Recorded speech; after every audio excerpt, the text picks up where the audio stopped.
Hi all, இன்றைக்கி நம்ம எப்படி சிம்பிள் அண்ட் டேஸ்டியாக வெஜிடபிள்ஸ் அதெல்லாம் செய்கிறதுங்கிறத பார்க்கலாம். இதுக்கு வந்து கேரட் பொட்டேட்டோஸ் அப்புறமே வந்து க்ரீன் சில்லிஸ் ஆட் பண்ணியிருக்கேன். நீங்கள் வந்து இது கூடயே வந்து கேப்சிகம் அப்புறமே பட்டாணி அந்த மாதிரியான வெஜிடபிள்ஸ் கூட ஆட் பண்ணிக்கலாம். ஆட் பண்ணிட்டு ஆனியன் அப்புறம் கார்லிக் அப்புறமே தக்காளி இது எல்லாத்தையும் ஆட் பண்ணி நல்லா வதங்கணும். உருளைக்கிழங்கு வந்து ஒரு ஹாஃப் குக்டு அந்த மாதிரி ஆனால் கூட போதும், இல்லைனா குவார்ட்டர் குக்டுலேயே இருக்கலாம். நீங்கள் அதிலே வந்து ஆஃப் பண்ணிடலாம் அடுப்பில். நம்ம ஒன்றும் இல்லை, லைட்டாக அதை நல்லா வதக்கிட்டு அதுக்கப்புறம் அதுக்குள்ளே மிளகாத்தூள் அப்புறமா கொஞ்சமாக கரம் மசாலா அது கூடவே உப்பு, அவ்வளோதான். இதை மட்டும் ஆட் பண்ணிவிட்டு ஒரு 2 to 3 minutes நல்லா வதக்கி விட்டுட்டு அதுக்கப்புறமா இதை வந்து நம்ம குக்கருக்கு மாற்றிக்கலாம். இப்போ நான் வந்து சால்ட் ஆட் பண்ணியிருக்கேன். நான் வந்து ராக் சால்ட் தான் ஆட் பண்ணியிருக்கேன்.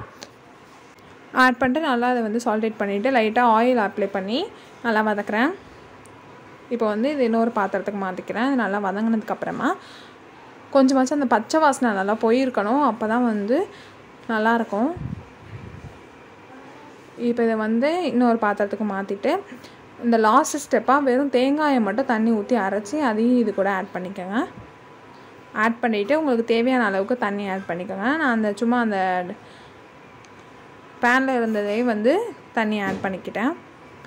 பாருங்கள், இப்போ தேவையான அளவுக்கு தண்ணி ஆட் பண்ணியாச்சு. இப்போ வந்து குக்கரில் லைட்டாக தண்ணி ஊற்றிட்டு இதை வந்து குக்கருக்கு நம்ம மாற்றிக்கலாம். இதுலேயே வந்து டேஸ்ட்லாம் பார்த்துருங்க, சால்ட் எல்லாம் கரெக்டாக இருக்கான்னு, அப்புறமே குக்கரில் வச்சுக்கலாம்.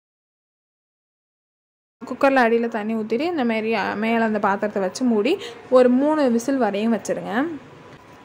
இப்போ பாருங்கள், 3 விசிலுக்கு அப்புறம் எடுத்தாச்சு. நல்லா சூப்பரான சால்னா ரெடி ஆகிடுச்சு. இதுக்கு மேலே வந்து கார்னிஷிங்க்கு கொஞ்சமாக வந்து கொரியாண்டர் அப்புறமே வந்து மின்ட் லீவ்ஸ் வந்து சாப் பண்ணி அதையும் இது கூட ஆட் பண்ணியிருக்கேன்.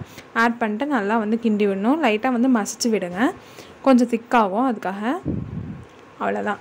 இப்போ இந்த சால்னா வந்து நம்ம பரோட்டாக்கு அப்புறமே சப்பாத்திக்கு இதுமாரிலாம் நம்ம வச்சு செஞ்சு சாப்பிட்லாம். ஈவன் தோசைக்கு செம்ம டேஸ்ட்டாக இருக்கும். இப்போ நான் ஆனியன்ஸ் அப்புறமா சப்பாத்தி அப்புறமா சூடான சுவையான சால்னா வச்சு சர்வ் பண்ணி சாப்பிட போகிறேன். நீங்களும் சாப்பிடுங்க, மறக்காமல் ட்ரை பண்ணிட்டு எனக்கு கமெண்ட் பண்ணுங்கள். தேங்க்ஸ் ஃபார் வாட்சிங்.